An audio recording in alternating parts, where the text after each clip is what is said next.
Isang malawakang operasyon ng African Drug Trafficking Syndicate ang nabisto ng National Bureau of Investigation matapos maaresto ang isang Pilipinang drug mule noong nakaraang buwan.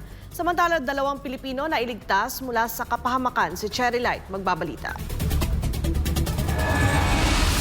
Sinabi ng National Bureau of Investigation na noong Enero 2025 nahuli ng NBI ang isang Pilipinang ginagamit bilang drug mule. Mula rito, nagsagawa ng masusing investigasyon ang NBI Drug Enforcement Division o DDD na nagsiwalat ng isang malaking operasyon ng Drug Trafficking Syndicate o ADTS na sangkot hindi lamang sa pagpupuslit ng droga kundi pati na rin sa human trafficking. Target ng sindikato ang mga Pilipinong may problema sa pananalapi at marunong mag-Ingles na inaakit gamit ang pangakong libreng paglalakbay sa Malaysia at Hong Kong at dagdag na $5,000 kapalit ng pagdadala ng mga pakete. Pinaniwala nila ang mga biktima ng mga produktong Malaysian lamang ang laman ng mga pakete. Nang makumpirma ang pagkakakilanlan ng 2 Pilipinong ni-recruit, nagpadala ang NBI sa pamumuno ni NBI Director Judge Jaime Santiago ng isang team sa Malaysia. Sa tulong ng Philippine Embassy sa Malaysia at ng Royal Malaysian Police Narcotics Crime Investigation Division, nailigtas ang 2 Pilipino bago pa man sila makasama sa pagdadala ng droga patungong Hong Kong.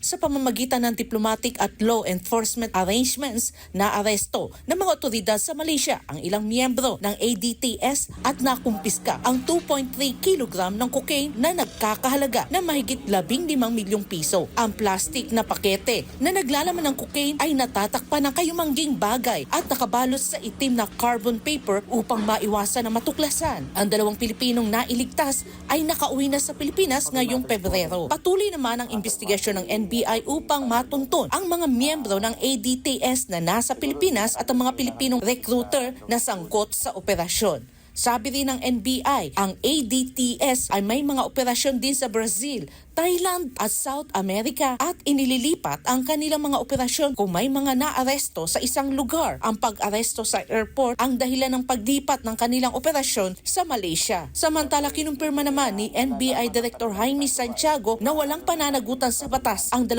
Pinay na nailigtas bilang drug mule at sa halip sumasailalim na sila sa counseling. Actually, sinave natin sila from being implicated doon sa Malaysia. No?